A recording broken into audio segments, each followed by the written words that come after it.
Hola, buenos días. Están viendo la pantalla, ¿cierto? Hola, Buenos días, profesora. Valentina, Sí, se sí, puede ver. Ya, súper. una preguntita. Sí, ¿Ese PPT lo envió? sí, se lo acaban de enviar su delegado.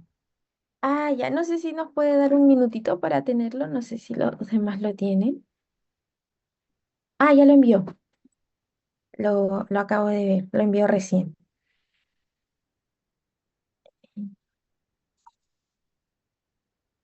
Ya, doctora, muchas gracias. Ya, ya. Entonces hoy día vamos a continuar con la segunda parte del tubo digestivo, que es intestino delgado, intestino grueso y apéndice dentro de este.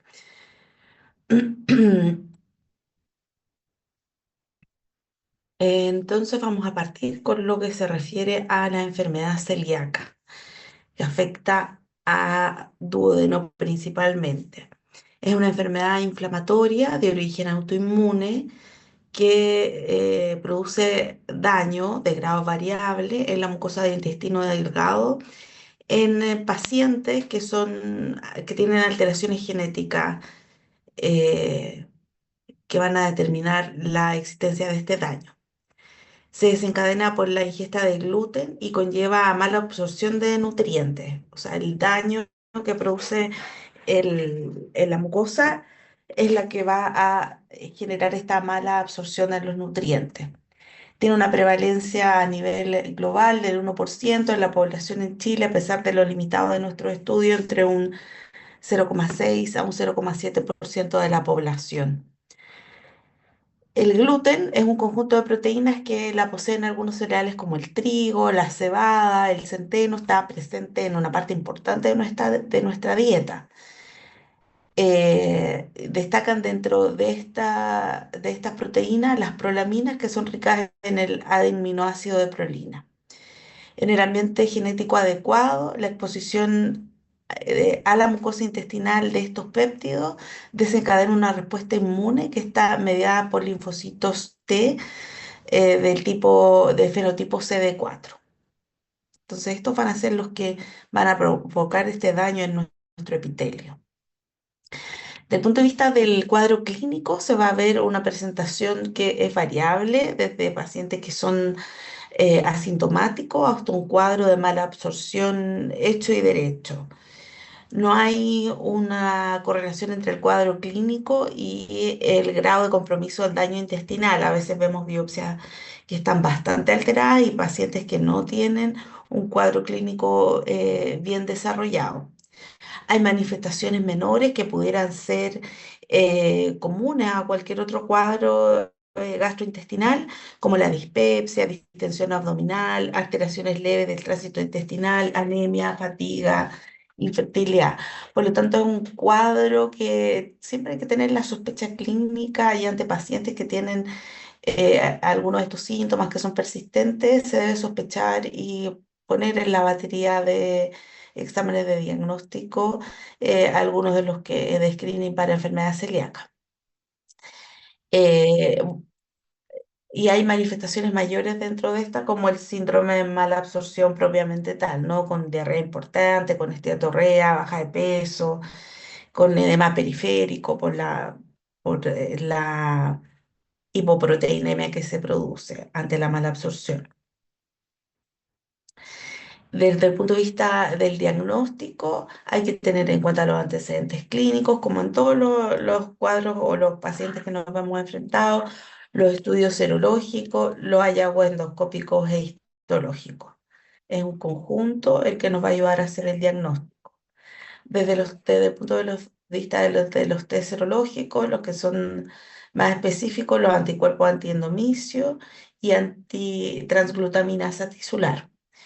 En la evaluación endoscópica, lo que nos va a informar el endoscopista, nuestra macroscopía en el fondo, va a ser la pérdida de los pliegues mucosos, la nodularidad de la mucosa, fisura, prominencia de la vasculatura submucosa. Esto habla de una atrofia importante de la mucosa. Y en la evaluación histológica, lo que vamos a encontrar en la biopsia, si es que hay hallazgo, nos va a permitir confirmar el diagnóstico de enfermedad celíaca. Entonces aquí tenemos como una colonoscopía, una endoscopía, perdón, con una mucosa normal, con presencia de vellosidad de la inmersión, con una pared que es bastante lisa. Eh, del punto de vista de la histología, em, las características que nos van a hacer el diagnóstico de esta enfermedad es el aumento de los linfocitos intraepiteliales. Ya veíamos que los linfocitos T eran los que tenían un papel importante en el desarrollo de esta enfermedad, que vamos a tener que hacer un conteo nosotros cuando vemos esta biopsia. Entonces tenemos que contar más de 30 linfocitos por cada 100 células epiteliales, por cada 100 enterocitos. Hiperplasia de cripta y atrofia de las vellosidades. Desde teniendo el criterio de la normalidad, la relación en el epitelio de la cripta y la vellosidad es de 3:1. En el epitelio delgado, lo normal es tener menos de 20 linfocitos por 100 enterocitos. La lámina de colágeno subepitelial tiene un grosor de menor de 10 micras y podemos ver en forma habitual focos de infiltrado linfoide asociado a la mucosa, sin que sea esto un linfoma o una enfermedad celíaca propiamente tal. Entonces aquí tenemos un... Profe, Sí, todo esto que mencionó son como los hallazgos normales. normales, normales, sí, estas son las características normales del intestino delgado. Entonces Ah, vamos a hacer aquí la descripción, ¿ya? Entonces, esta es es una biopsia endoscópica de duodeno. Ahí tenemos glándulas de Brunner, submucosa. Aquí tenemos la mucosa. Y lo que se refiere a la longitud de vellosidad y cripta es esto de acá. Y esta relación es de 1:3. Eso es lo normal. Los linfocitos intraepiteliales que se cuentan en esta zona debieran no superar los 20 por cada 100 enterocitos. O sea, cada uno de estos núcleos es una célula epitelial del epitelio vellositario, un enterocito, y debiéramos contar 100 núcleos de estos y contar menos de 100 linfocitos. Aquí no se ve, pero tenemos algo de tejido inflamatorio en la lámina propia asociado a la mucosa que es de características normales. Entonces, un acercamiento y vemos el epitelio eh, enteral de las vellosidades con sus células caliciformes. Entonces, cada uno de estos puntitos son núcleos de células de enterocitos. Y aquí, por ejemplo, vemos un punto más chiquitito que es un linfocito, ese es otro linfocito, ese es otro linfocito. Entonces, no son más de 20 linfocitos por cada 100 enterocitos. Y vemos que la longitud de la vellosidad se mantiene y la relación de la cripta, que es esta zona de aquí abajo, versus la vellosidad, está conservada. Esto es un epitelio normal. Aquí ya empezamos a ver alteraciones, ¿no? Hay como pérdida de la vellosidad. Aquí vemos una vellosidad un poquito más desarrollada, pero ya el componente de la cripta, la glándula, empieza a ser más importante, casi la mitad, ¿no? Mismo acá. Aquí tenemos esta vellosidad, algo fusionada con esta del lado, más bien una área más gruesa, engrosada, no esta vellosidad fina que veíamos. Y una cripta que ya empieza a ser importante, más o menos ahí, donde hay como una inversión un poco de la relación cripta-vellosidad. Por otra parte, otro de los criterios que teníamos era la presencia de la linfocitos dentro del epitelio. Aquí vemos que hay muchos linfocitos. Todos estos puntitos son linfocitos, linfocitos, linfocitos. Claramente más de 30 por cada 100 enterocitos. Más o menos uno se acostumbra de aquí a acá, de aquí donde está el puntero, acá habrá como 100 100 enterocitos. Entonces, más o menos de aquí a acá es lo que abarcan los 100 enterocitos y vemos que hay mucho más de 30 linfocitos. Entonces, esto es desde el punto de vista histológico, una duodenitis crónica atrófica con linfocitosis intraepitelial y que en el contexto clínico adecuado es compatible con una enfermedad celíaca. Por acá, mira, tenemos esta duodeno, que casi que parece colon, no vemos muchas vellosidades. Ahí hay un intento por hacer una vellosidad y hay otro, con muchas criptas, un infiltrado en la lámina propia importante eh, de linfocitos, de eosinófilos, y dentro del epitelio muchos linfocitos. Aquí hay un acercamiento, este es el epitelio, y vemos que hay linfocitos, linfocitos, linfocitos, linfocitos, linfocitos. Ya en este campo hay más de 10. Entonces, esto es el diagnóstico de enfermedad celíaca en el contexto clínico adecuado. ¿Sí?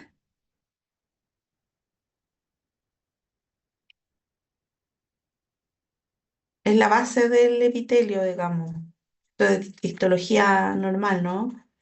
Tenemos esta parte de acá, son las criptas y esta parte de acá es la vellosidad, ¿ya? Eso es la arquitectura normal del epitelio duodenal. Y vemos que acá la base de la glándula corresponden, si hacemos aquí una línea imaginaria, casi a la mitad, a los 2/3 de todo el espesor epitelial, ¿no? Y aquí vemos una vellosidad que está mucho más atrófica, mal formada en relación a esta o a esta. ¿Te parece, no? ¿Ve la diferencia? ¿Sí? Ya. Y este epitelio que está mucho más alterado, pues casi no hay presencia de vellosidades ahí, podríamos ver algún esbozo ahí y otro, pero lo que más hay es esta glándula, la lámina propia, que corresponden a las criptas, ¿ok? Y aquí vemos la linfocitosis en el epitelio. El daño en el epitelio, porque ya vemos que hay daños que son más intensos y otros más leves. Para esto se clasifica como la clasificación de March y sirve para el control en algunos pacientes. Vale decir que teniendo el diagnóstico de enfermedad celíaca con linfocitosis del epitelio, hiperplasia de cripta, pero que el daño no es tan severo, por ejemplo. En esta zona todavía mantiene las vellosidades y no tanta hiperplasia de cripta. En esta zona acá vemos que no hay vellosidades, o sea, hay una arquitectura totalmente borrada de la mucosa duodenal. Entonces, tenemos la clasificación de Match que sirve para ver un poco la severidad del daño e ir controlando a los pacientes. Por ejemplo, pacientes que partieron en una etapa más avanzada con una atrofia total de vellosidades y que se instaura el tratamiento, pueden llegar a tener epitelios normales o una fase con un poco solamente de daño que corresponde a la linfocitosis del epitelio, nada más, ¿ya? Entonces, como ven, el daño no es todo o nada, es una hay un degradé o vamos de daños menores a más severos. Aquí tenemos entonces de nuevo una endoscopía que vemos que hay un epitelio que en esta zona se ve liso y con una biopsia que está normal, con presencia de vellosidades, con conservación de la relación de cripta versus la longitud de la vellosidad. Y en la parte inferior vemos que hay esta endoscopía que tiene este aspecto de fisuras acá, de festoneado distinto a esto que estaba liso. Aquí una fisura un poquito identado este borde de la mucosa duodenal, y esto se correlaciona desde el punto de vista de la biopsia con una atrofia casi total de la vellosidad. Aquí vemos algo de vellosidad con una hiperplasia de criptada importante y linfocitosis del epitelio. Entonces, en un paciente que tiene la historia clínica de diarrea crónica, baja de peso, que tiene, que se le hicieron los anticuerpos y que están positivos, y además tiene estos hallazgos endoscópicos de atrofia, estos signos de atrofia, cuando el gastroenterólogo hace la endoscopía, ya lo sospecha con esto y toma las biopsias y uno confirma el diagnóstico. Todo el cuadro clínico nos permite hacer el diagnóstico de enfermedad celíaca. ¿Por qué les digo que tiene que ser el cuadro clínico completo? Porque hay, desde el punto de vista histológico, hay condiciones que hacen que, que igual aumenten los linfocitos en el epitelio sin ser enfermedad celíaca, o que se atrofien las vellosidades sin ser enfermedad celíaca. Entonces, por ejemplo, cuando hay presencia de Helicobacter pylori a nivel de la mucosa gástrica, puede haber linfocitosis en el epitelio. Cuando hay intolerancia a la leche de vaca, que es muy frecuente por estos tiempos, también hay aumento de los linfocitos intraepiteliales y no es una enfermedad celíaca. Cuando hay quimioterapia o radioterapia, podemos ver atrofia vellocitaria. Entonces, por eso es importante que el diagnóstico de enfermedad celíaca se tiene que hacer como en casi toda la medicina, con estos pilares que apoyen nuestro diagnóstico: el cuadro clínico, los test serológicos, los hallazgos endoscópicos y, por último, los hallazgos de la biopsia. ¿Está claro? ¿Les ha tocado ver, conocen a alguien que tenga esta enfermedad?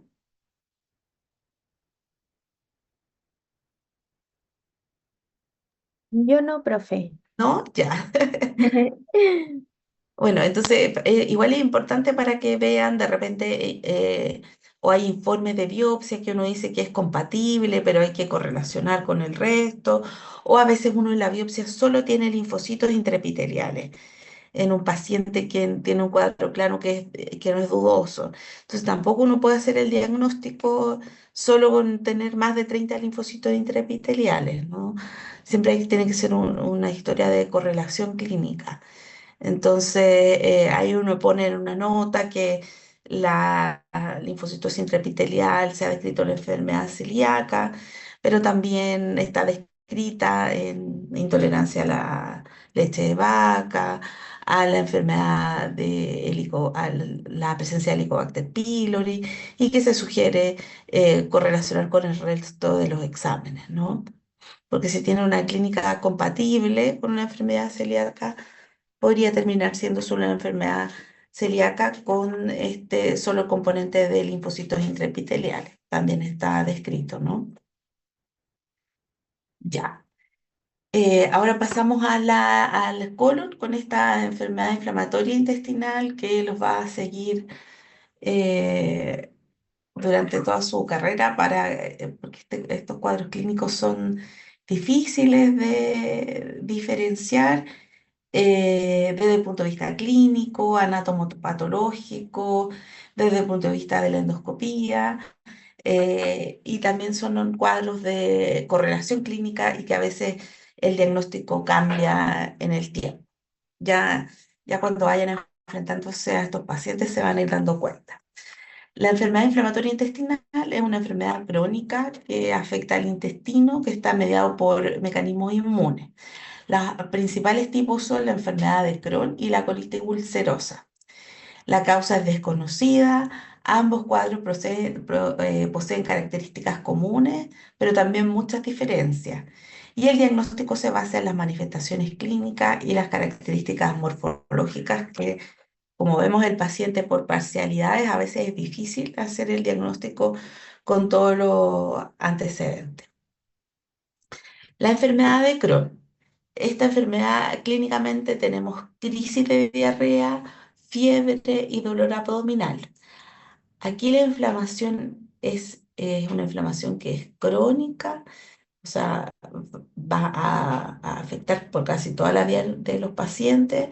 Es una inflamación que es segmentaria en el intestino, o sea, afecta a distintas partes del colon, y que es transmural, afecta a toda la pared, hasta la serosa y los ganglios regionales.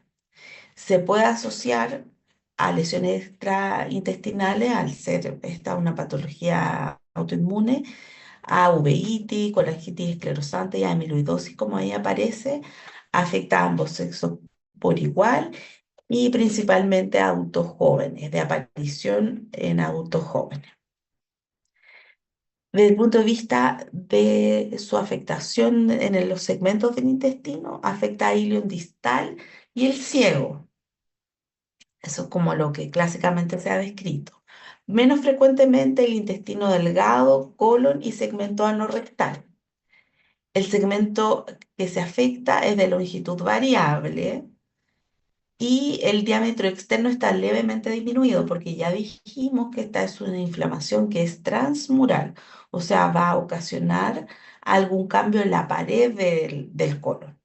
Y entonces esta se puede ver engrosada y con un volumen más estrecho. O a veces puede no presentar ningún cambio, dependiendo de la envergadura de la inflamación y del tratamiento. Hay úlceras lineales y transversales superficiales que delimitan islotes de mucosa más edematosa, tumefacta, dando un aspecto de empedrado. O sea, el aspecto de empedrado un poco más característico de la enfermedad de Crohn. Entonces vemos que aquí hay un segmento de mucosa de pared colónica ya, de segmento colónico. Esta es la mucosa. Y esto se refiere al segmento de empedrado, que las zonas que quedan un poquito más conservadas de mucosa están edematosas, elevadas, y las zonas afectadas por la inflamación están deprimidas. Eso se refiere con empedrado. Acá lo mismo. Tenemos zonas edematosas, elevadas y zonas deprimidas, cubiertas por fibrinas aquí en la endoscopía. Esta es otra resección con empedrado. Vemos estas zonas elevadas de mucosa edematosa. Desde el punto de vista de la histología de la enfermedad de Crohn, hay una mucosa con inflamación crónica, con distorsión de la arquitectura, con focos de criptitis y microabscesos crípticos. La submucosa y la subserosa también, o sea, el resto de los elementos de la pared también pueden tener cambios inflamatorios con edema, con inflamación crónica y acúmulos linfoides, y erosiones, úlceras. Y una de las características importantes que nos llevan a nosotros a hacer el diagnóstico desde el punto de vista histológico son los granulomas epitelioideos, que no presentan eh, necrosis y que pueden estar en todo el espesor de la pared, incluso en los ganglios mesentéricos regionales. Bueno, las características que tenemos de la enfermedad de Crohn es que es una enfermedad que afecta a todo el espesor de la pared, que hay infiltrado inflamatorio crónico como agudo, que hay presencia de granuloma, que hay zonas sanas y zonas que están afectadas, ¿no? Eh, Lamentablemente, desde el punto de vista del diagnóstico, la gran mayoría de estos pacientes en estas épocas ya de diagnóstico y de tratamiento se siguen con biopsias endoscópicas.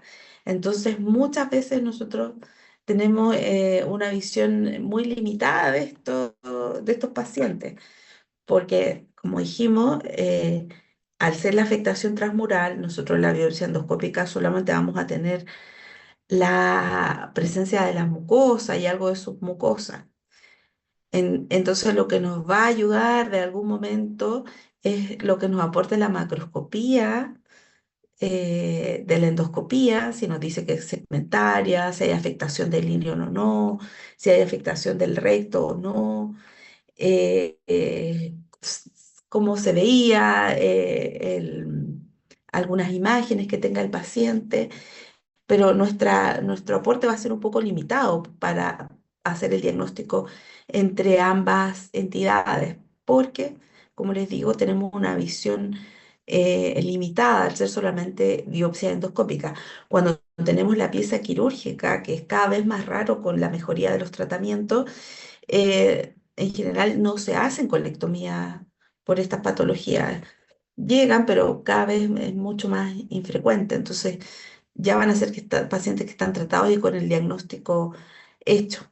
Entonces, por eso que les digo que desde el punto de vista histológico, para nosotros es difícil diferenciar entre una enfermedad de Crohn o una colitis ulcerosa si no disponemos de todos los antecedentes. Lo mismo para el gastroenterólogo, si no se dispone de todos los antecedentes, Es difícil al final tratar de determinar si estamos frente a una o la otra.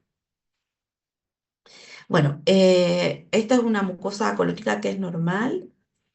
Al contrario, aquí tenemos, al contrario de la de intestino delgado, aquí no tenemos vellosidades, ¿no? Sino que tenemos este epitelio que tiene estas criptas glandulares muy rectas que llegan desde la lámina basal hasta la superficie, que tiene abundantes células caliciformes y que tienen esta forma recta sin ninguna alteración glandular. Siempre hay un poco de infiltrado inflamatorio como que es nativo de la mucosa colónica, pero que no hay compromiso del epitelio ni ninguna otra alteración, sino que siempre va a estar presente. Aquí, por ejemplo, tenemos ya esto es una pieza quirúrgica donde vemos que hay una zona de úlcera, que hay denudación del epitelio, tejido de granulación y el infiltrado inflamatorio traspasa la mucosa teniendo una muscular engrosada, con presencia de folículos linfoides. Entonces aquí, si nos basamos en las características de la enfermedad de Crohn, estaríamos más enfrente de una enfermedad de Crohn, ¿no? Por su compromiso transmural. Aquí vemos que hay una mucosa, al contrario de lo que teníamos en la primera diapositiva de la mucosa normal, vemos que hay una mucosa que tiene pérdida de las glándulas, de las criptas, ¿ven? Aquí hay unas alteraciones arquitecturales, esto tiene como una forma de 8, aquí hay pérdida, aquí hay un infiltrado inflamatorio agudo e importante con destrucción de las glándulas.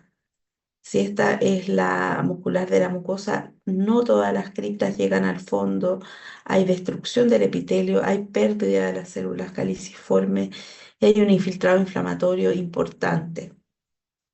Tenemos focos de criptitis y abscesos crípticos con estos acúmulos de polimorfonucleares dentro del lumen glandular. Y tenemos la presencia de estas acúmulos de histocitos, de estos granulomas que no presentan necrosis y que tienen células epitelioideas. Aquí hay células gigantes multinucleadas. Entonces aquí tenemos los hallazgos de una enfermedad inflamatoria crónica con presencia de granuloma que es transmural y que corresponde a la enfermedad de Crohn. Dentro de sus complicaciones, la obstrucción intestinal, que está dado por este compromiso transmural, por esta inflamación que a veces es tan importante que por la misma fibrosis ocurre estrechez del lumen, hay presencia de fisura, hay presencia de perforaciones por este compromiso que es transmural, hay leve riesgo de cáncer de colon por esta reparación y injuria sobre el epitelio. Entonces, estos cambios epiteliales pueden también generar en el tiempo eh, cáncer de colon. Por lo tanto, es importante que estos pacientes, además de por controlarse su patología aguda, se controlen por la presencia de displasia que pueda aparecer en el epitelio y síndrome de mala absorción. Entonces aquí tenemos un esquema para resumir la enfermedad de Crohn. Tenemos que es una patología de base autoinmune que puede cursar con otras patologías también autoinmunes como la uveitis y la artritis. El compromiso es segmentario. Puede haber compromiso de ilion y ciego. El segmentario me refiero porque aquí hay un segmento, aquí hay otro segmento. El compromiso es transmural, pueden haber presencia de fisura, hay compromiso de ganglios regionales. A veces si se toman biopsias en las piezas quirúrgicas de estos ganglios, pueden aparecer inflamación granulomatosa. Puede haber peritonitis por la presencia de este compromiso transmural. La otra enfermedad inflamatoria intestinal, el otro cuadro es la colitis ulcerosa, que también se va a manifestar por crisis de diarrea, fiebre, dolor abdominal, pero aquí se agrega la rectorragia por el compromiso de recto. Hay un estrés, el estrés psicológico, el ambiente, digamos, el ambiente psicológico puede precipitar estas crisis. También se puede asociar a lesiones extraintestinales y afecta a adultos jóvenes en la edad de diagnóstico con una leve predisposición femenina. O sea, comparten varias de las características que compartía la enfermedad, con la enfermedad de Crohn. Desde el punto de vista de la macroscopía, de su morfología, afecta generalmente al colon, sin extenderse al intestino delgado, sin este compromiso de ilio. De regla se compromete el recto y la lesión se va extendiendo proximalmente desde recto hacia proximal, de manera continua y de longitud variable. No es como el Crohn, que era en forma segmentaria. Y principalmente afecta a la mucosa, no es transmural. Por lo tanto, no vamos a tener fenómenos de estenosis o de perforación o de fisura. En la fase aguda podemos ver una mucosa que está hiperémica, con numerosas úlceras y de compromiso mucoso difuso con hemorragia. Y en la fase crónica vamos a ver formación de pseudopólipos. Entonces aquí tenemos una colitis ulcerativa, que es un cuadro más bien difuso, con una mucosa que se ve necrótica en forma extensa y continua, con áreas de úlcera y hemorragia. Aquí vemos lo mismo, úlceras y hemorragia en forma difusa, extensa. La pared no se observa engrosada, no se observa un compromiso transmural. Y se observan estas zonas de pseudopólipos que pudiera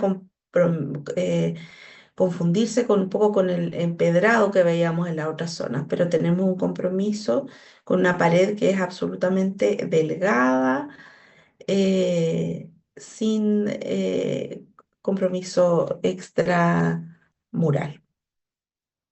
Desde el punto de vista del colon, o sea, de la colonoscopía, hay estas extensas zonas ulceradas con fibrina, con zonas de hemorragia.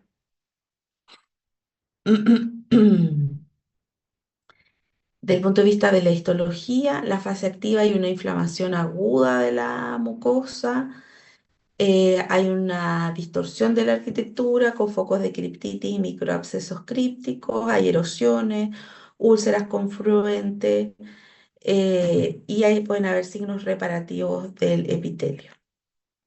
Desde el punto de vista de la fase crónica, una vez que ha pasado ya la inflamación aguda, queda la distorsión de la arquitectura, hay tejido de granulación y se observan zonas de atrofia de la mucosa. Entonces tenemos una mucosa que es normal y aquí vemos que hay zonas de ulceración acá, alteraciones de la arquitectura glandular,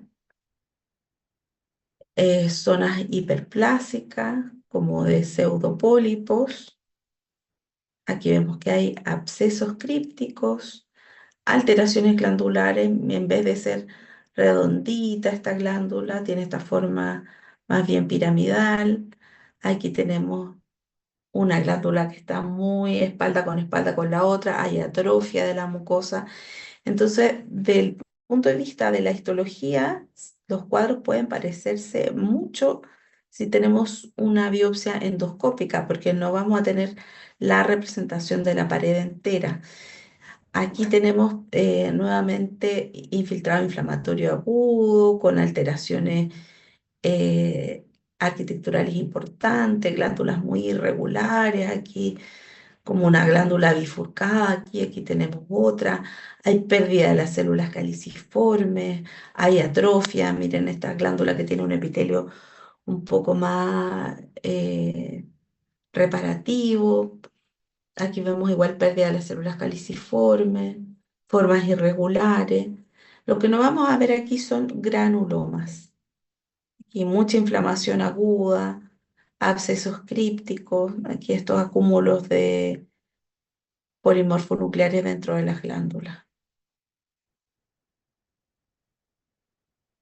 Aquí tenemos ya una fase un poco más crónica, que ha remitido un poco la inflamación aguda, con alteraciones arquitecturales. Mira, esta glándula tiene como una especie de yemación ahí, está saliendo otra glandulita del lado.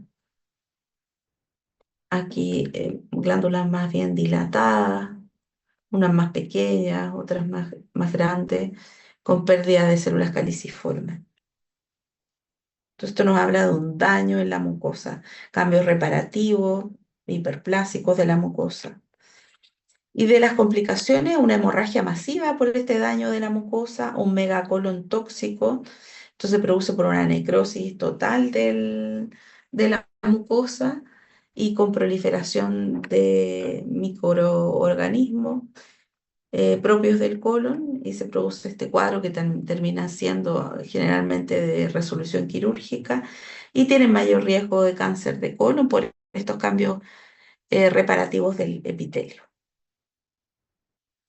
Entonces, un cuadro de esquema que para explicar un poco las diferencias con la enfermedad de Crohn, tenemos que también se asocia a patologías autoinmunes.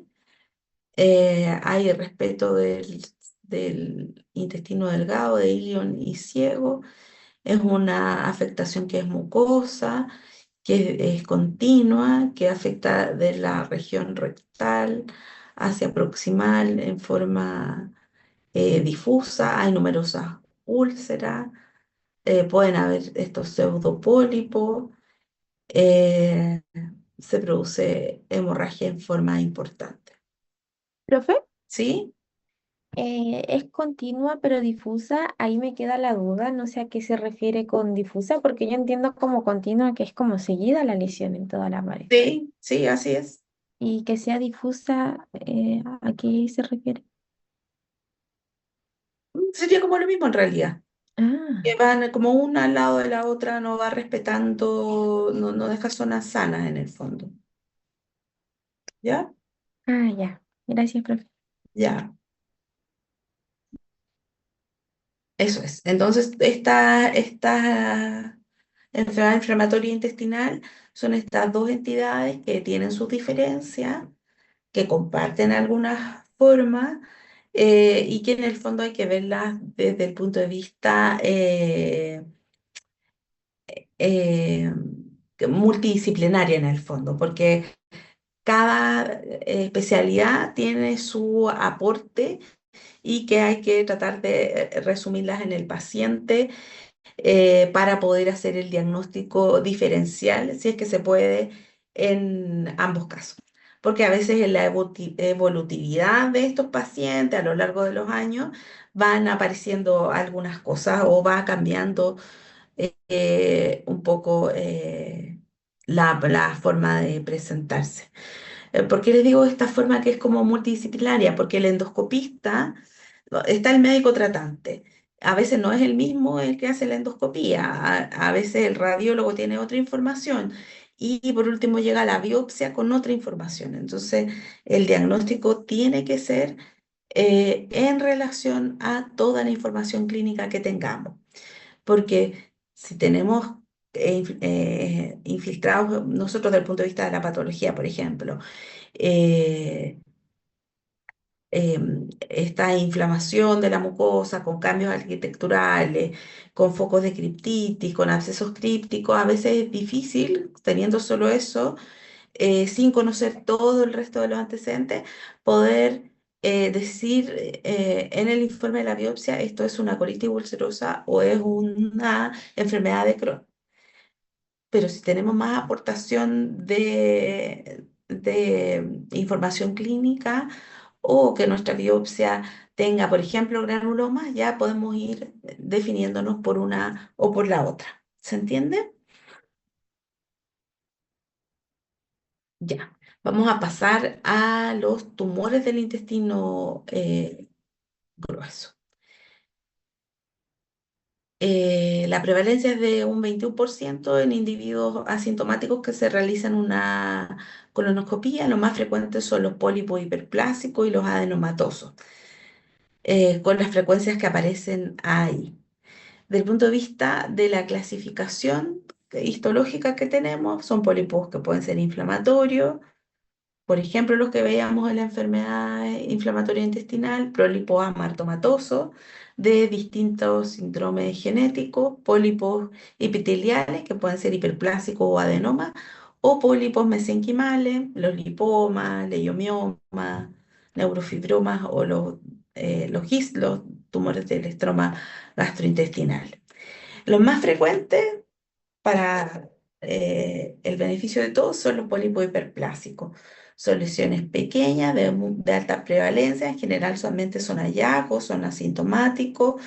Desde el punto de vista de la macroscopía es difícil diferenciar si se trata de un adenoma o de un pólipo hiperplásico, por lo tanto deben ser biopsiados y microscópicamente están compuestos por glándulas con abundantes mucinas citoplasmáticas en las células y lo que da una apariencia de eh, una lesión como cerrada.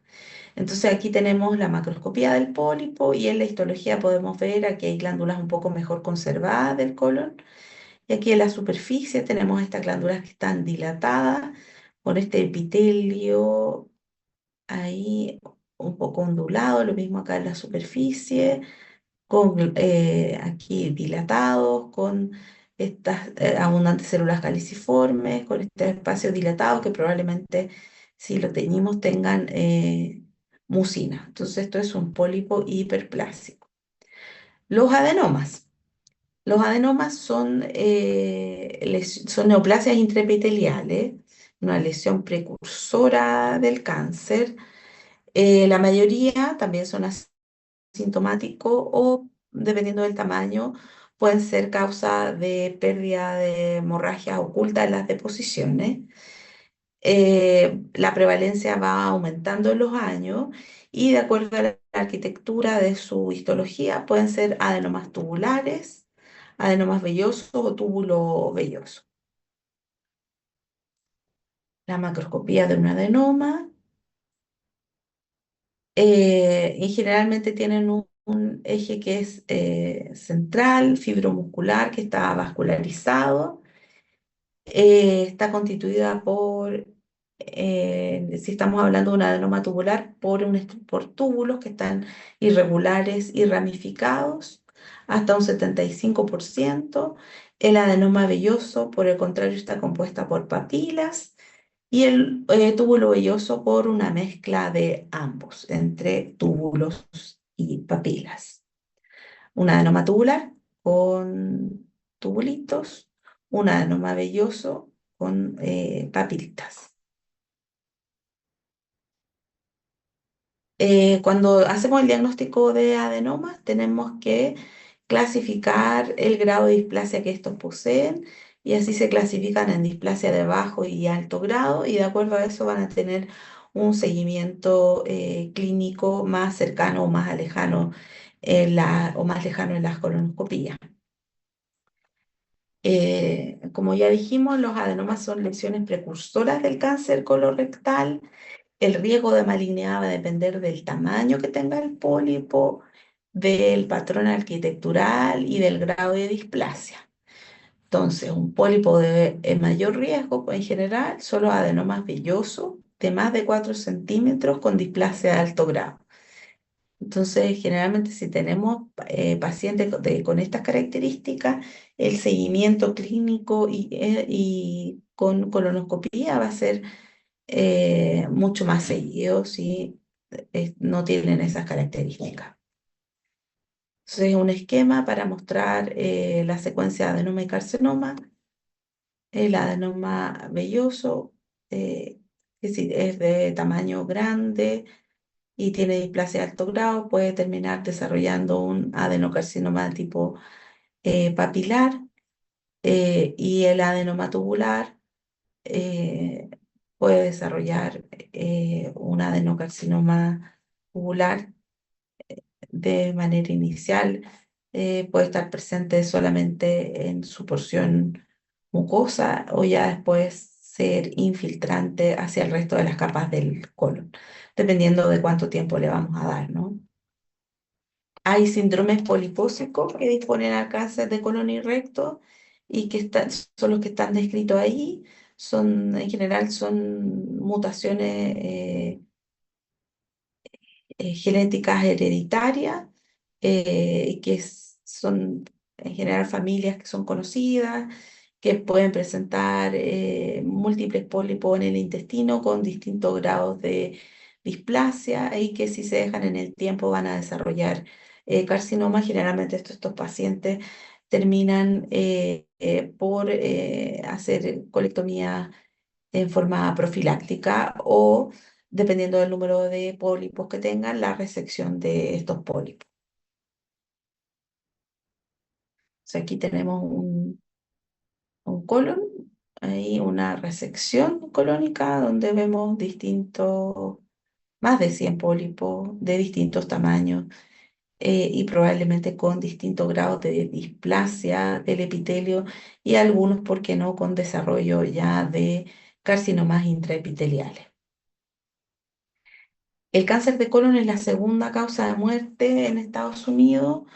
El 90% de los casos afectan a individuos de más de 50 años. Es frecuente el cáncer de colon, propiamente tal, es más frecuente en mujeres y el de recto más frecuente en hombres.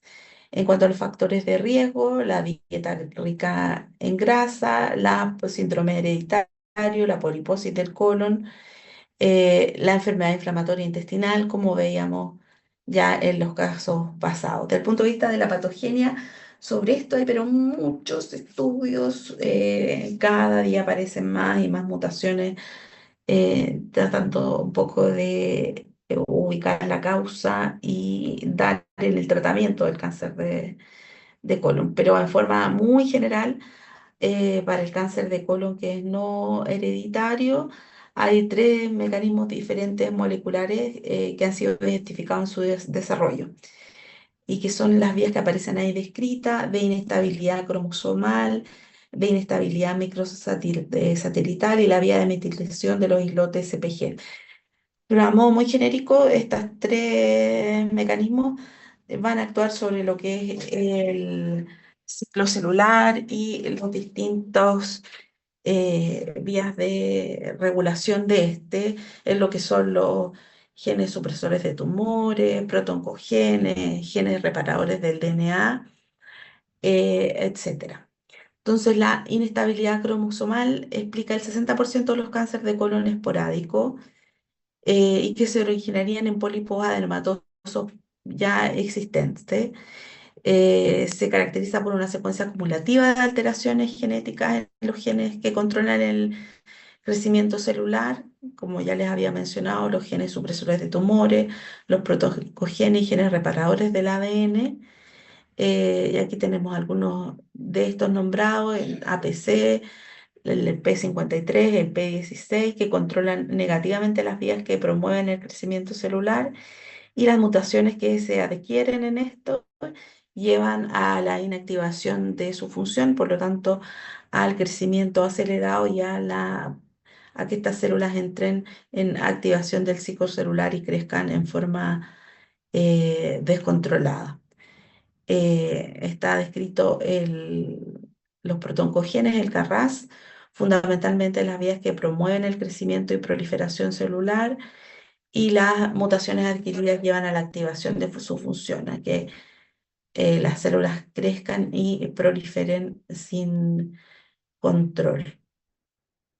Y genes reparadores del ADN, hay genes que van a mantener en las distintas etapas del ciclo celular la integridad del genoma, reparando los ADN, a errores del ADN que se producen secundarios al estrés oxidativo, a las mutaciones espontáneas, entre otras, y son los que están descritos aquí: la pérdida del gen APC, la activación del Carras, la de lesión del 18Q o del P53. No sé si leen con más detención el capítulo de cáncer de colon del Robbins, esto va a estar explicado con mayor detalle y en la literatura hay muchos eh, papers y van apareciendo siempre mayores estudios con respecto a esto. La inestabilidad microsatelital es otra de las vías. Los microsatélites son secuencias cortas y repetidas presentes que están normalmente en el ADN. Son propensas en las múltiples divisiones a sufrir errores durante la replicación normal del ADN.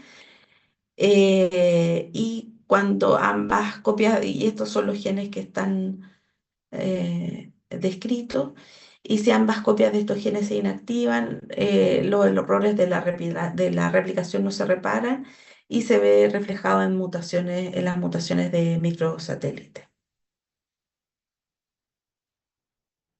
Desde el punto de vista de las características clínicas, cuando ya tenemos nuestro cáncer de colon, va a depender de la localización anatómica del tumor. Los tumores de colon derecho se manifiestan más por anemia, por déficit de hierro. Los tumores de colon izquierdo se manifiestan por dolor y episodios de obstrucción. Los tumores de recto por hematoquepsia, tenesmo, deformidad en las deposiciones. El cáncer de colon se debe sospechar en todo paciente adulto con anemia, y por las manifestaciones que nombramos anteriormente, y va a tener indicación de una colonoscopía con biopsia que va a ser el diagnóstico. Entonces aquí tenemos una colonoscopía, la fotografía de esto, aquí tenemos mucosa normal y aquí tenemos una lesión que es claramente proliferativa, irregular, de bordes elevados, ahí tiene una zona ulcerada.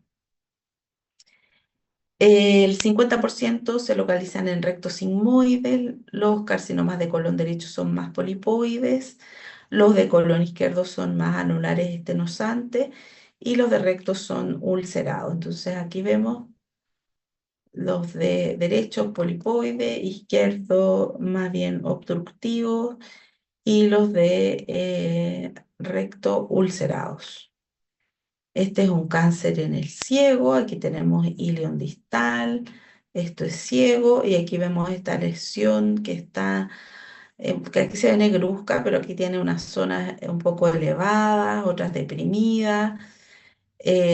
Si pudiéramos hacer la comparación con el cáncer gástrico, sería como un Borman 3.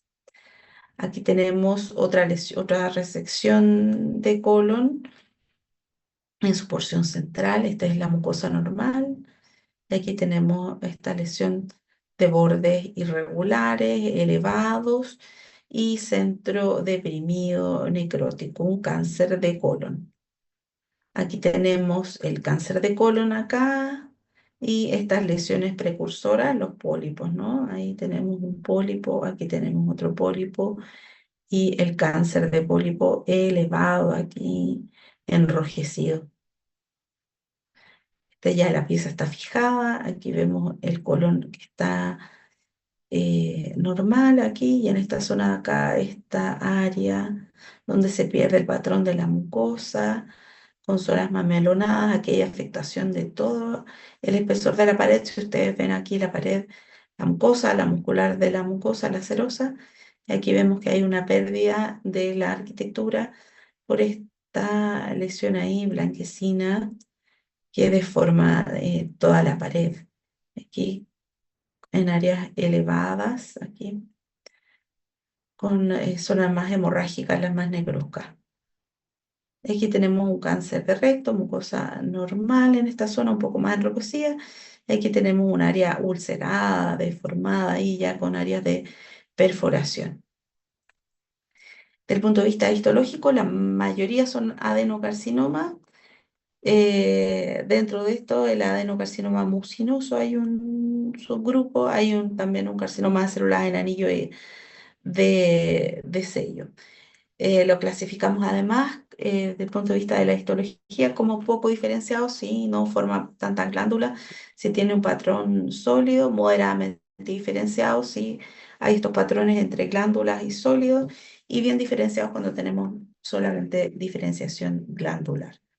Entonces aquí tenemos una biopsia endoscópica donde vemos que hay mucosa normal y aquí tenemos esta zona de acá donde hay glándulas que tienen marcada atipia, proliferan aquí en forma de espalda, con un epitelio claramente neoplásico, un adenocarcinoma tubular moderadamente diferenciado. Y aquí vemos que ya hay una biopsia más bien quirúrgica, donde tenemos músculo y tenemos estas glándulas neoplásicas que están infiltrando en la capa muscular, un carcinoma, adenocarcinoma tubular.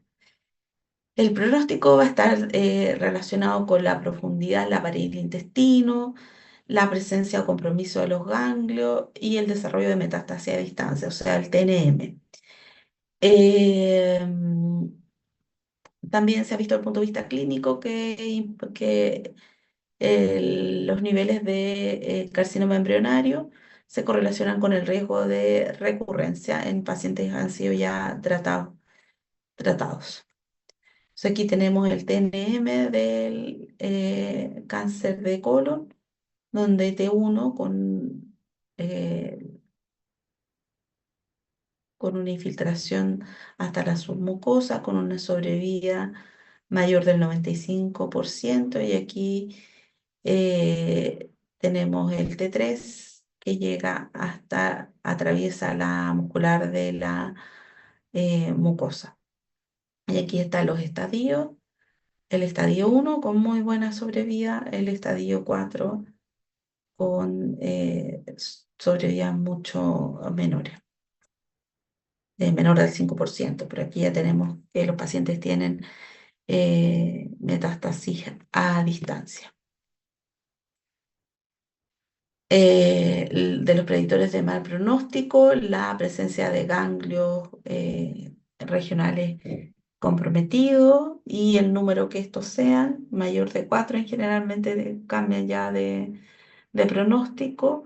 La histología pobremente diferenciada, cuando hay perforación, cuando hay compromiso o adherencia a estructura vecina, cuando hay invasión venosa, cuando hay niveles del antígeno carcinoma embrionario y en los tumores de colon derecho.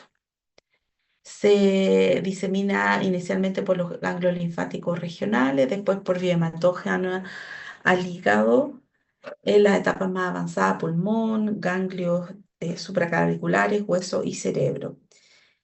Excepción pueden ser los tumores de recto distal, que a través del plexo venoso se saltan la vía porta y alcanzan ganglios supraclaviculares sin comprometer antes el hígado. El tratamiento, cirugía, radioterapia y quimioterapia, y dependiendo del estadio en qué orden primero, a veces se prefiere achicar un poco el tumor con quimioterapia y después la cirugía y después la radioterapia, dependiendo del caso a caso y del comité oncológico. Eso en cuanto al cáncer de colon. Y por último nos queda dentro del colon el apéndice secal. La apendicitis aguda, que es una causa común de abdomen agudo, causa importante de consulta y de cirugía en los servicios de urgencia. Nosotros igual en patología recibimos con frecuencia el apéndice como pieza quirúrgica, frecuentemente en adultos jóvenes. La causa es la obstrucción debido a la presencia de un coprolito, de parásitos, de cicatrices, de la hiperplasia linfoide y de tumores como el carcinoide. La obstrucción produce acumulación de mucus, el órgano se distiende, hay hemorragia, eventualmente puede haber isquemia de la zona. La infección es un elemento constante por los microorganismos que ahí habitan, la Escherichia coli, el Streptococcus fecalis, eh, lo que va favoreciendo que se puedan producir hasta incluso el fenómeno de gangrena con necrosis parietal y continuar con una peritonitis importante. Desde el punto de vista del cuadro agudo, que ustedes conocen las presentaciones más frecuentes que yo, eh, eh, puede haber fiebre, dolor abdominal, vómito, los signos de irritación peritoneal al examen físico y el tratamiento va a ser quirúrgico. Em, Desde el punto de vista de la morfología, de lo que nosotros vemos en la biopsia, eh, tenemos la apendicitis aguda simple, donde hay un infiltrado de la mucosa agudo de polimorfonucleares, hay zonas de erosión, hay depósitos de fibrina, la apendicitis aguda flegmonosa, este exudado se extiende a todo el espesor de la pared, a todo el perímetro, y la apendicitis gangrenosa cuando ya hay necrosis de la pared. Entonces aquí tenemos una apendicitis aguda, ahí vemos un poquito de mucosa colónica o de apendicular conservada, y aquí hay exudado inflamatorio polinuclear, polimorfonuclear, fibrina, focos de hemorragia, exudado inflamatorio agudo en el fondo. Aquí tenemos que hay infiltrado inflamatorio agudo a través de la pared de los fascículos musculares, una apendicitis aguda flegmonosa. Aquí tenemos la presencia de parásitos que causan esta obstrucción del lumen, que generalmente es una causa de apendicitis aguda. De las complicaciones, que se perfore, si esto sigue evolucionando, no hacemos el diagnóstico, los pacientes no consultan, que se perfore, que se haga un absceso, fístulas, periferitis, una peritonitis difusa y una sepsis. Todo esto si el paciente no consulta o si no hacemos el diagnóstico, o si tienen presentaciones clínicas que son difíciles de diagnosticar. Y también el apéndice es también una zona importante de presencia de tumores. Son pocas las que hay. Tiene una prevalencia de 0,4%, son similares a las del resto del intestino, pudiendo haber adenomas, adenocarcinomas, tumores estromales, pero el que sin duda tiene la principal frecuencia es la neuroplasia neuroendocrina o carcinoide. Y es por eso que los apéndices en general se mandan todos a estudios histológicos. Si no, terminarían, por ejemplo, como las amígdalas botadas en la basura. La mayoría de los tumores neuroendocrinos son asintomáticos, algún porcentaje puede producir apendicitis. Como les decía, los tumores pueden ser los mismos que en el resto del intestino, adenoma, adenocarcinoma y las neoplasias neuroendocrinas o antiguamente llamados carcinoides, las más frecuentes. También pueden haber lipomas, leiomiomas, linfomas derivados de los tejidos linfoides que tiene este apéndice. Las neoplasias neuroendocrinas entonces son las más frecuentes, generalmente son un hallazgo incidental en la apendicectomía, ocurren más frecuentes en mujeres entre los 32 y los 43 años, la mayoría se localizan en el extremo, en la punta del apéndice y miden menos de 1 centímetro. Generalmente son lesiones sólidas, nodulares, no encapsuladas, y están compuestas por nidos de células uniformes que van a tener marcadores neuroendocrinos que ya hemos visto en otras clases, como la cromogranina o sinaptoficina. Aquí tenemos la macroscopía, esta es la punta del apéndice. Aquí tenemos esta lesión nodular, bien delimitada, no capsulada, pero bien delimitada, de color amarillo. Aquí lo mismo en estos cortes transversales.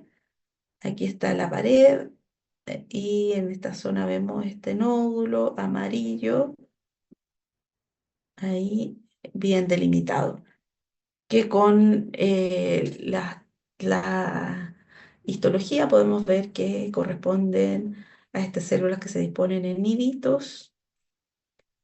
Ahí forman algunos túbulos, pero que no tienen secreción, no hay células caliciformes, sino que son más bien estas células eh, que se disponen en este patrón de nidos, están separadas por algunos tractos ahí fibrosos y que presentan positividad para este marcador neuroendocrino que es la sinaptofisina. Y tenemos otra fotografía, podemos ver ahí mitosis. Estos tumores se clasifican en bien diferenciados y se tienen que graduar, grado 1, 2 y 3 de acuerdo a la presencia o no de mitosis o al conteo de Ki-67. Tienen un buen pronóstico con una sobrevida hasta un 94% para la enfermedad localizada en tumores que son menores de 1 centímetro, que no tengan compromiso del meso, generalmente con la apendicectomía están tratados, y en pacientes que tienen más de 2 centímetros, que tienen compromiso del meso apendicular, a veces se recomienda ampliar la cirugía con disección ganglionar. Eso va a depender de cada centro y del comité oncológico. Eso es. ¿Alguna pregunta, alguna duda? ¿No? ¿Todo claro? Profe, yo tenía Sí, una duda, pero sí. era más adelante. Era cuando estábamos viendo una fotito de la endoscopía en la diapositiva 19. Diapositiva 19. 19. Esa. En Ya. la segunda imagen de la derecha, ¿Esto? la de arribita. ¿Esto? Sí, ahí como que no me quedó muy claro las zonas de depresión o las zonas... eh, Estas zonas de acá que tienen este aspecto como más rojizo son como las zonas un poco de mucosa más bien conservada, ¿no? Y estas aquí tal vez un poco más, y estas zonas que son como más blanquecinas, como que tienen fibrina entre medio, esas son como las zonas más deprimidas. ángel.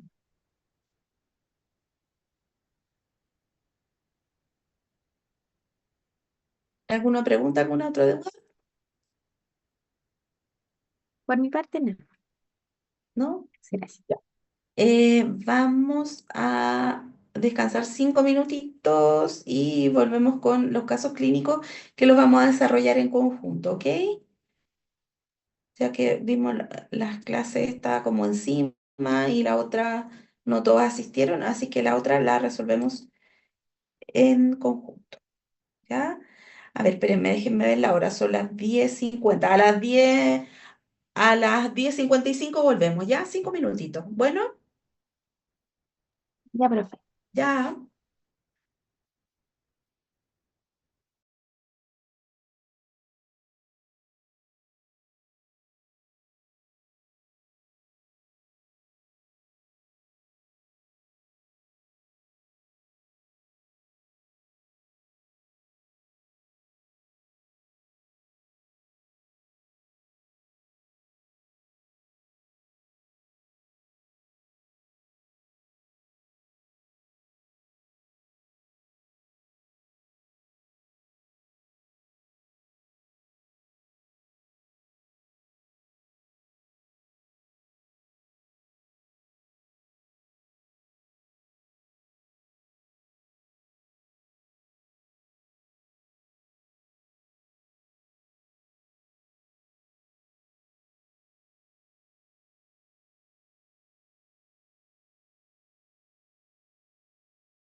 Ya, vamos a empezar entonces con los casos clínicos que vamos a revisarlos en conjunto.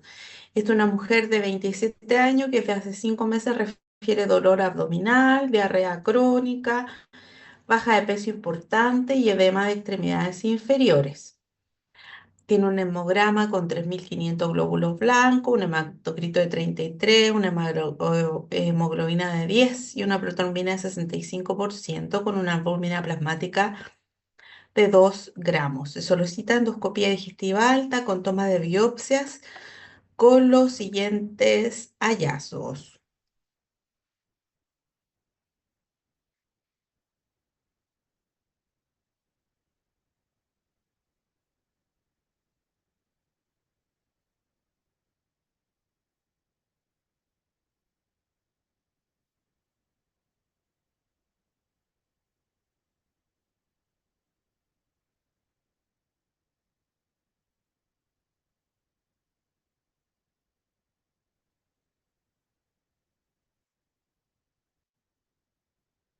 Ya, ¿qué les parecieron la endoscopia?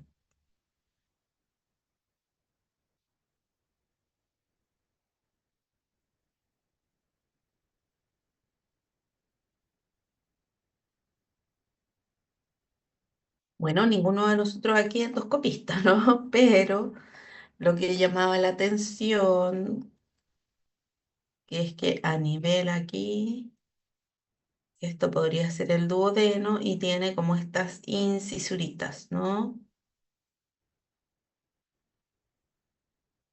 Como esas indentaciones. La endoscopía muestra lo siguiente. Mm.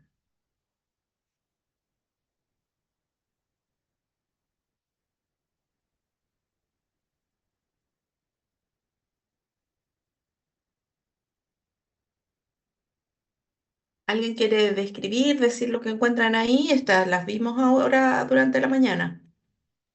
Profe, ahí en la microscopía nosotros Ajá, podríamos ver eh, que se pierden las vellosidades cierto. intestinales y también vemos un gran infiltrado de linfocitos Ujú. epiteliales y también con algunos eosinófilos acompañantes. Sí, muy bien. Entonces, si nos dicen que esto es de duodeno, esta biopsia no tiene vellosidades coriales, perdón, vellosidades intestinales. Y lo que tiene son estas criptas aquí que ocupan casi todo el espesor del epitelio, ¿cierto? Y en la siguiente,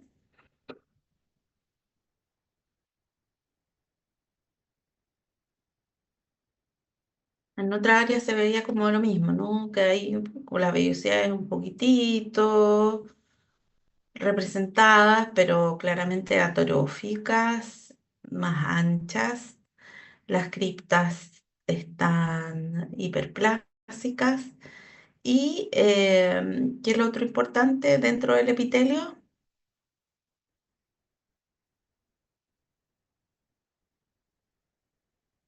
La presencia De linfocitos. de linfocitos, sí. Entonces, esto sumado al cuadro clínico, podemos decir que, ¿cuál es el diagnóstico clínico cuando vieron al paciente sin los antecedentes?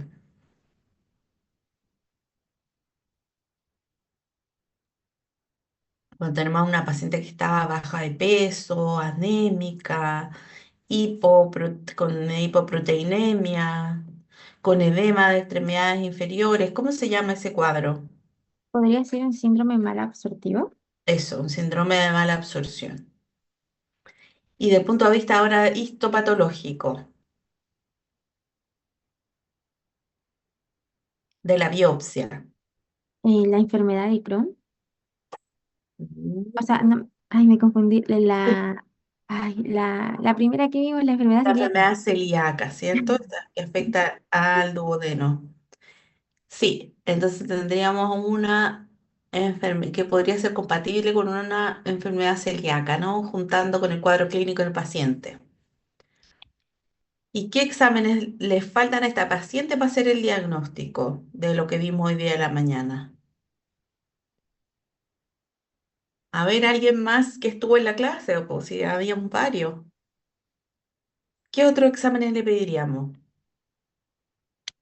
con el que hacemos el diagnóstico? Esta paciente que tiene un cuadro de mala absorción, que tiene atrofia vellositaria, que vimos que no eran parásitos ni ninguna otra cosa, sino que era atrofia vellositaria con linfocitosis del epitelio. ¿Qué nos falta para hacer el diagnóstico? Los test serológicos. Eso, muy bien, ¿cierto? Los anticuerpos tendríamos que pedirlos. Y si eso nos sale positivo, ya tenemos el cuadro diagnóstico completo. ¿Y cómo manejarían a la paciente? Ya teniendo el diagnóstico, ¿qué es lo que tenemos que hacer con ella? ¿Qué es lo importante?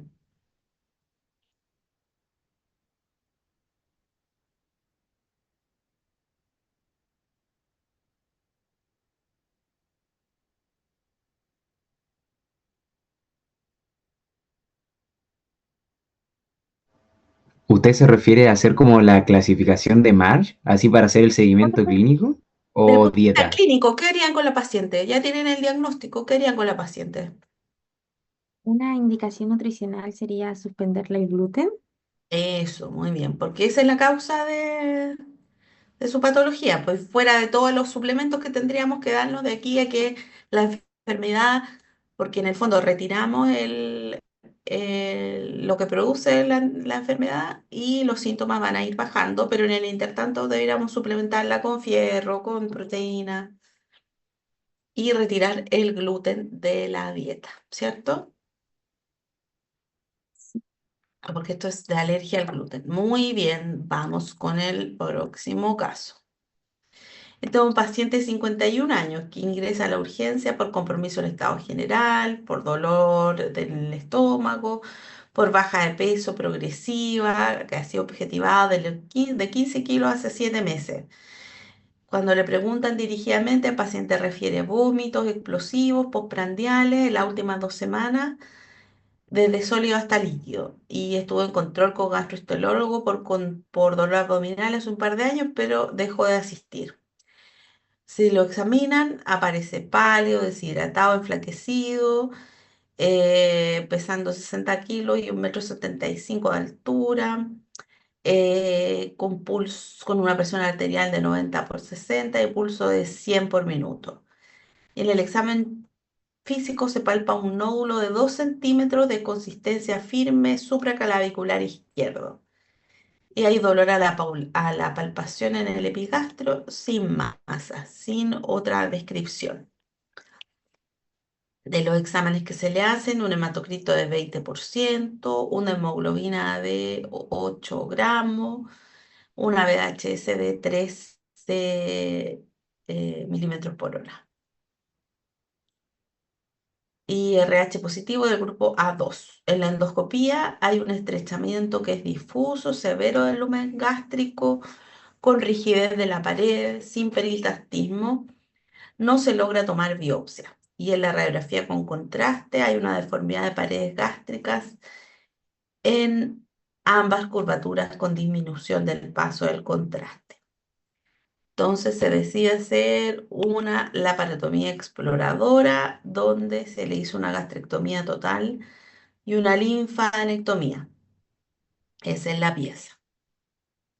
¿Qué se ve ahí en esta gastrectomía? Alguien que me diga algo, por favor.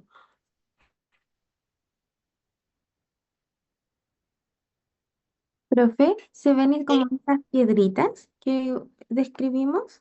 ¿Cómo? Como esas, había un hallazgo eh, ¿Ya?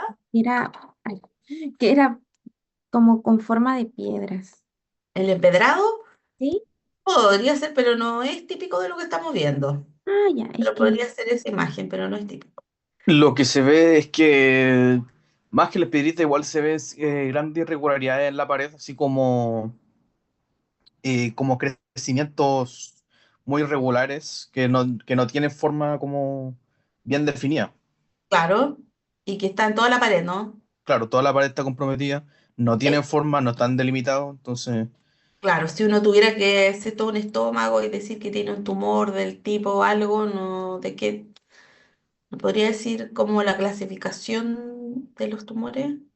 Mira, este es el esófago, ¿cierto? Aquí tenemos un epitelio liso, blanquecino, para los que vieron la clase de esófago, escamoso, así en general son. Y esto de acá, tal como dice su compañero, hay un compromiso extenso, no hay una delimitación, pero la pared está toda irregular y esta pared está engrosada. Aquí uno no puede decir, todo eso es la pared, todo eso es la pared. Uno generalmente dice, aquí está la mucosa, aquí está la submucosa, aquí está la muscular, aquí no hay nada. No se puede definir la estructura de la pared propiamente tal. Ahí está, muy bien. ¿Algo más que decir? Profe, estamos viendo una pieza de, de estómago. Ah, gastrectomía. Mía total. Esófago, estómago, ¿cierto? Ya. Y ahora, Ah, disculpe, doctora, antes, en la anterior, no sé si será un efecto de la luz nomás o ¿ya? se ve Sí, sangrado en también, las paredes, sí, también ahí puede haber algo de hemorragia, hemorragia. un poquitito de hemorragia, sí. Y va de casi toda de pared, de lado a lado, ¿no? En toda la extensión. Y esto es una histología de eso.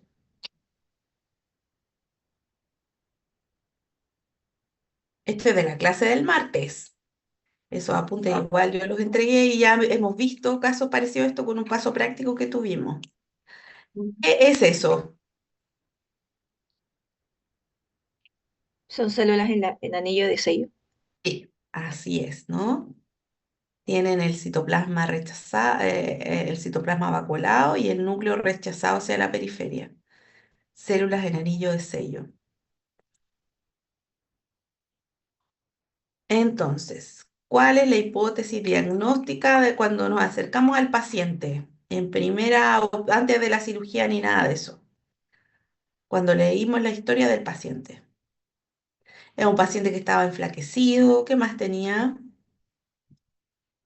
Vómitos explosivos. O sea, si usted los toca recibir en la urgencia a ese paciente, ¿usted piensa que ese paciente tiene algo infeccioso, algo neoplásico?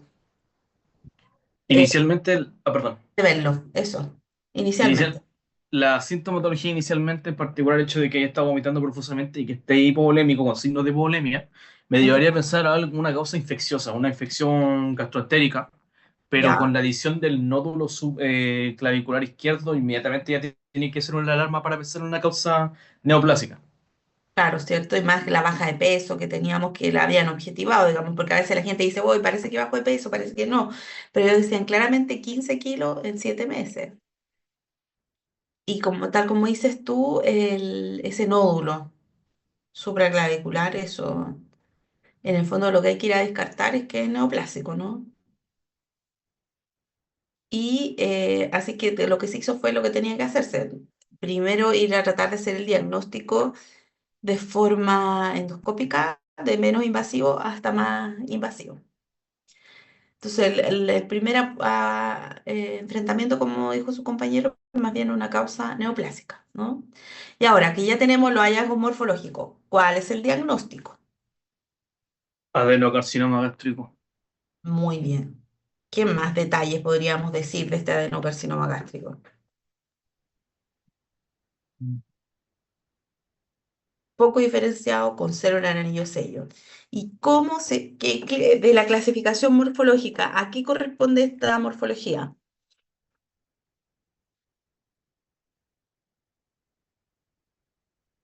¿Cómo clasificábamos los cánceres gástricos? En incipientes y avanzados, ¿cierto? Este es un avanzado. ¿Qué clasificación morfológica teníamos? La clasificación de Borman, ¿cierto? Y ahí, ¿cuántas subclases teníamos? 4. Eso. ¿Y esta, cuál corresponde? Era tipo 4 también. Tipo 4, la Difuso, sí, difuso. difuso linitis plástica. Muy bien. Entonces, este no, como bien describía su compañero anteriormente, no hay un tumor delimitado que podríamos decirlo, sino que más bien esto tiene un crecimiento que es difuso, continuo.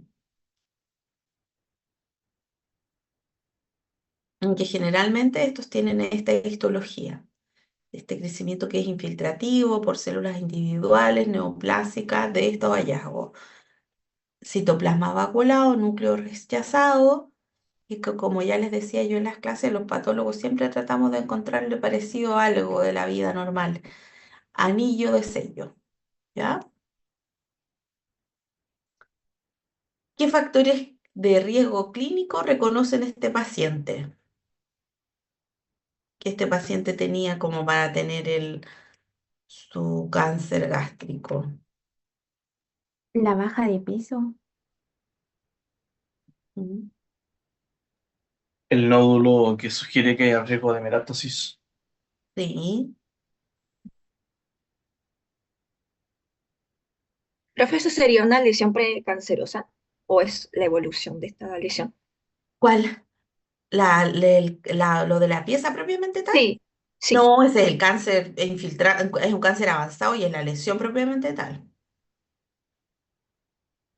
En la precancerosa si hubiese tenido un adenoma, por ejemplo, eso hubiese sido precanceroso, un adenoma tubular gástrico, por ejemplo, que es otro cuadro clínico. Pero esto es un cáncer avanzado, infiltrante propiamente tal. ¿Y qué otra cosa más encontramos de riesgo que puede haber tenido? Que este paciente estuvo en control con un gastroenterólogo por dolor abdominal hace un par de años, pero dejó de asistir. Entonces, como yo les explicaba ese día en la clase, que lleguemos al diagnóstico de cáncer gástrico con los pacientes así, no debiera ser en este tiempo. Tendremos que hacer estos exámenes de screening pre-tumor infiltrante, ¿no? Frente a estas lesiones que son de riesgo para el cáncer, como son las gastritis atróficas, ¿no? Y para estos, los pacientes que consulten con dolor abdominal o que sean asintomáticos en etapas previas, se debe hacer estos estudios de tamizaje para riesgo de cáncer, ¿cierto? Que incluyan este protocolo de Sydney, perdón, yo siempre le digo Disney para acordarme, pero es de Sydney, que este protocolo de Sydney, donde se evalúe la atrofia, la metaplasia intestinal y la presencia o no de Helicobacter pylori. Este examen es de pesquisa, de tamizaje previo, años, décadas probablemente a lo que tuvo este paciente, ¿cierto? Estamos hablando de condiciones de riesgo en el fondo, las gastritis crónicas atróficas, y que probablemente este paciente tuvo hace años, pero dejó de controlarse, ¿cierto? Y en el fondo por eso es que ahora los pacientes se insisten que tengan endoscopías de control para pesquisar estas lesiones que son de riesgo e incluso pesquisar las lesiones preneoplásicas, como las displasias, ¿ya? ¿Se entendió eso? Sí, Sí, profe. sí, doctor. Sí, profe. ¿Qué otro tratamiento ya? Operamos a este caballero. ¿Qué otro tratamiento hay que hacer en este caso?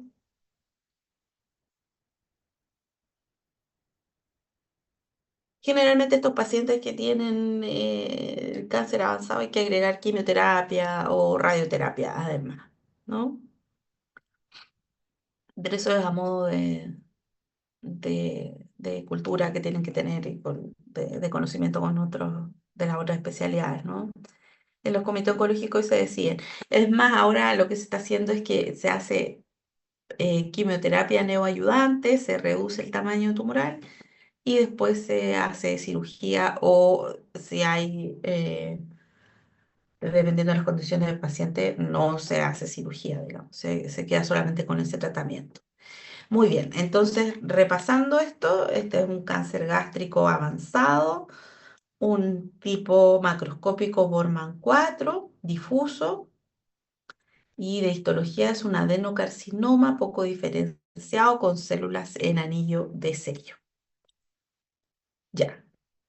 Esta otra es una paciente de 43 años que en control irregular y en tratamiento por una colitis ulcerosa desde hace 14 años. Es una paciente que hace más o menos a los 30 años le diagnosticaron colitis ulcerosa y está en tratamiento. En los exámenes de rutina destaca anemia y microcrómica moderada.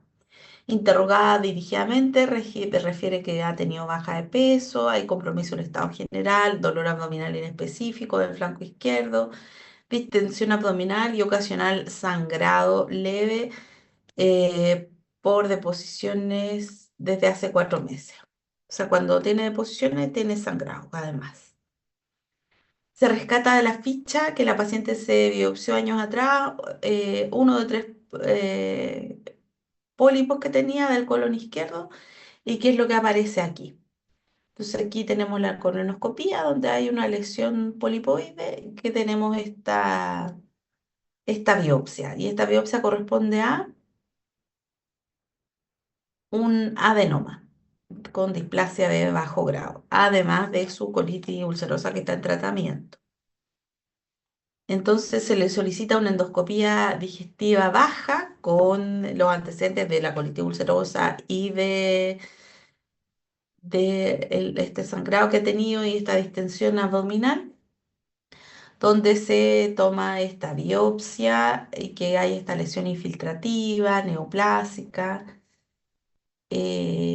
Y aquí vemos eh, la histología de esto, que corresponde a una neoplasia glandular aquí, moderadamente diferenciada, tiene algunas áreas un poquito más sólidas, otras que forman glándulas, con células marcadamente atípicas. De la pieza quirúrgica que tenemos acá, ¿qué es lo que tenemos acá?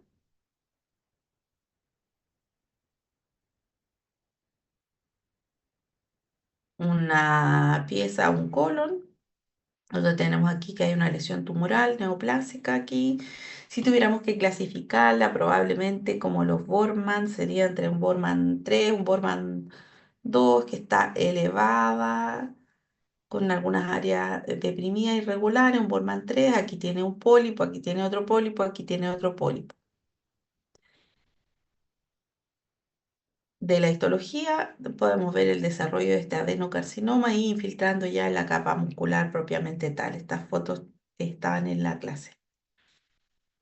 ¿Cuál es el diagnóstico entonces que tiene este paciente? Ahora, La paciente tiene un cáncer de colon. eso, un adenocarcinoma de colon. ¿Y qué factores de riesgo tenía esta paciente para desarrollar el cáncer de colon? Que lo hemos revisado toda esta mañana.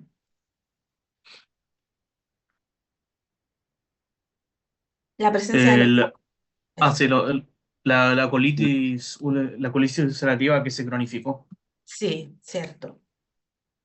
Porque la colitis tiene riesgo de desarrollar cáncer de colon. Por eso estos pacientes, además de su cuadro clínico, aunque estén en remisión clínica, se tienen que realizar colonoscopías habituales. Y el otro antecedente clínico importante es los adenomas, ¿cierto? Profe, en la Sí, diapositiva anterior salía endoscopía digestiva baja, ¿se refiere a la colonoscopía? sí, la colonoscopía, sí. Esta de acá, ¿cierto? Sí. Esa de, sí. Entonces, ¿qué factores de riesgo clínico antecedente? Ya, entonces teníamos la colitis ulcerosa y la presencia de los pólipos. ¿Qué otra pregunta? ¿Existe alguna patogenia que explique total o en parte el origen de la lesión actual que usted identifica? Probablemente la presencia de los adenomas, ¿no? Esta secuencia adenoma-carcinoma con las múltiples mutaciones somáticas que tienen este tumor. Y después, ¿usted solicitaría algún examen extra al estudio patológico actual del paciente? Esto es como de cultura general, pero en general hay marcadores ahora que van a asegurar algunas líneas de tratamiento, básicamente. Entonces uno, además de hacer el diagnóstico de anatomía patológica, decir esto es un adenocarcinoma moderadamente diferenciado, que infiltra hasta la capa muscular externa, que tiene 3 ganglios linfáticos con metástasis, eso es lo que uno dice en el informe. Además de eso, uno puede hacer algunas técnicas de inmunohistoquímica o de patología molecular para determinar algunas de las mutaciones somáticas que tienen estos tumores. Se puede hacer CARRAS, se puede hacer las proteínas de inestabilidad microsatelital, y esto porque algunas de estas van a determinar terapias de quimioterapias que sean un poquito más específicas con las que se complementen. Así que en la actualidad se pueden hacer algunos estudios de mutaciones sobre las piezas quirúrgicas. Pues ya ustedes lo van a ir viendo más bien en su práctica clínica, en la pasada de cirugía y con los oncólogos. Se pueden hacer otros estudios moleculares y de inmunohistoquímica en la pieza quirúrgica para determinar la presencia o no de alguna de esas mutaciones y determinar o no distintas terapias de quimioterapia. Se agregan o no se agregan distintas drogas. Ya van a ir viendo.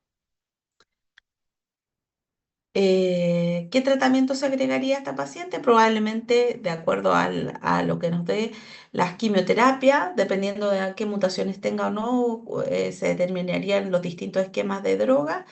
¿Y qué pronóstico tiene esta paciente? ¿De qué va a depender el pronóstico?